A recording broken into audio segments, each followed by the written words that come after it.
Olá pessoal, tudo bem? Pergunta do Marcos Vinícius. Tenho prefixado a 10% e NTNB com boas taxas. Vale a pena vender agora ou compensa aproveitar essas taxas, ou seja, ficar no papel, considerando que os preços dos títulos vão manter mais ou menos esse mesmo patamar ao longo do ano que vem? Exatamente, é o que o mercado está prevendo. O mercado está comprado na ideia de que a Selic vá se manter por pelo menos 2020 num patamar baixo. Alguns dizem abaixo de 5%, mas a maioria do mercado está assim nos 5%. Bom, o que minha posição pessoal? Eu também tenho alguns prefixados a 10%, um pouquinho mais, e a minha posição pessoal é de não vendê-los, justamente por causa dessa questão. Quando que a gente vai obter novamente títulos pagando essas taxas? Hoje em dia a gente não consegue nem de banco com balanço quebrado, certo? Por quê? Porque os prefixados no máximo estão pagando 7%. Mesmo aquele com juros semestral para 2029, que é um prazo super longo. Então, nesse aspecto, eu não venderia.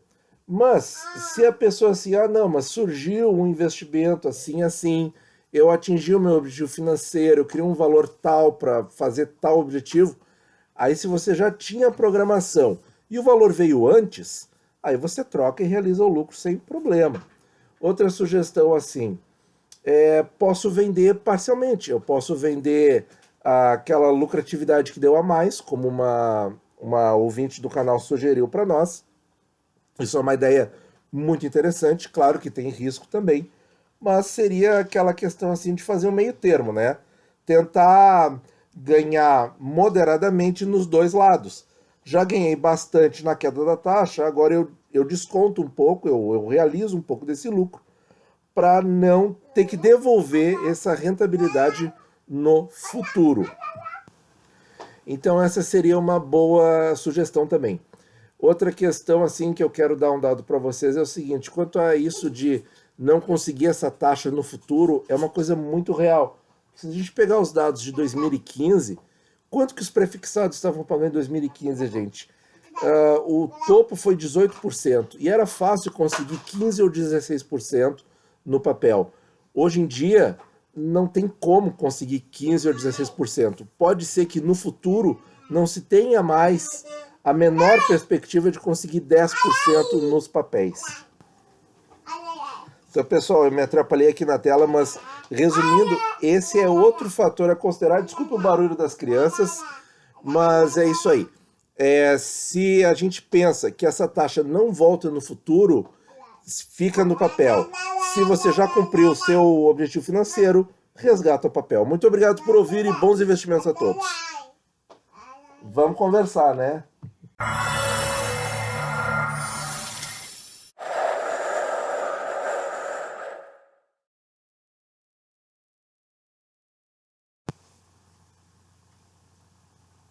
Olá, pessoal. No mesmo espírito da pergunta anterior, temos a pergunta do Henrique, que ele fala aqui que tem um pré-2020 com taxa de 8,5%.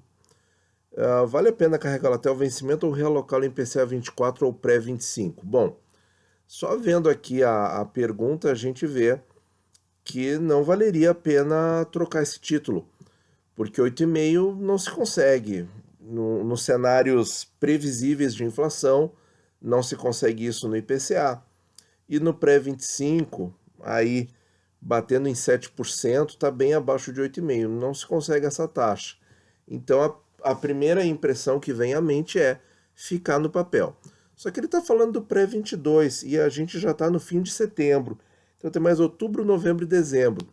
Então a gente tem 3 meses e um pouquinho para esse papel ser pago, certo? E aí quando a gente vai olhar a questão aqui da taxa que ele está pagando, ele está rendendo 5,15%. Ou seja, uma coisinha de nada acima da Selic prevista para o fim do ano. Quanto é que é a Selic prevista para o fim do ano pelo Focus? 5%, o que vai dar 4,9%. Então, 5,15 por... Opa! Mudando aqui. Vamos limpar aqui.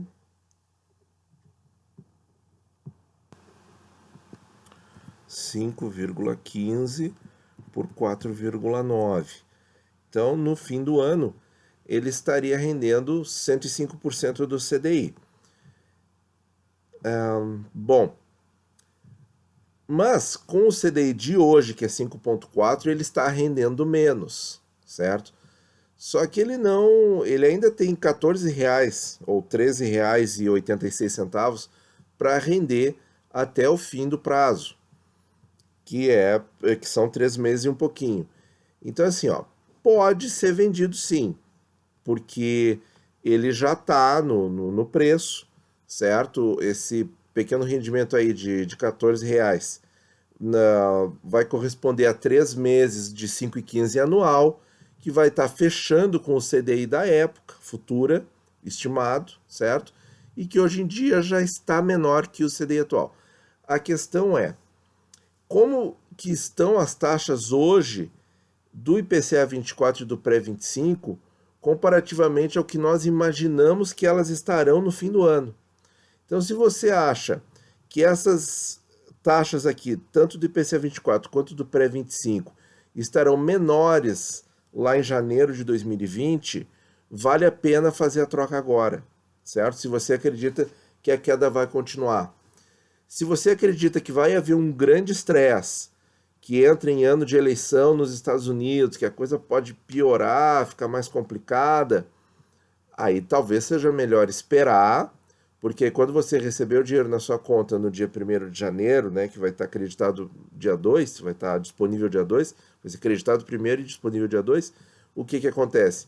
Aí, se até lá o mundo passar por algum estresse, as taxas podem estar um pouco maiores, e aí pode ser mais interessante comprar lá em janeiro de 2020. Não é uma decisão muito simples, não. O que, assim, matematicamente, sim. Por quê? Porque ele já está rendendo menos que a Selic vigente, e o que ele renderia a mais que a Selic futura para o período é muito pouco, é 105% do CDI. Então tá tranquilo. Mas a questão é o que fazer com o dinheiro, certo? Se a sua personalidade, digamos, é um pouco indecisa, de repente vale a pena seguir o protocolo. Espera o Tesouro te pagar e aí deixa a decisão para tomar a decisão na hora que tem que ser tomada. Algumas vezes na vida, se a gente não precisa antecipar uma decisão, é melhor não antecipar, certo? A não ser que a decisão, essa questão de antecipar uma decisão que não é necessária, obrigatoriamente necessária de ser antecipada, se a gente antecipa, às vezes a gente pode se dar mal. Isso é só uma intuição, é só um pensamento, certo? Agora sim, se fosse um caso assim, por exemplo, como aquele que aconteceu, né, uns dias atrás, aí em julho, de uma taxa super alta num título que apareceu de repente, que é uma oportunidade imperdível, aí seria bom ter o dinheiro em caixa. Mas quem é que vai conseguir prever isso? Quando é que a gente vai ter certeza que isso vai acontecer de novo? Então, Henrique, temos essas alternativas, matematicamente temos esses números e é uma escolha de Sofia. Boa sorte. Muito obrigado por ouvir e bons investimentos a todos.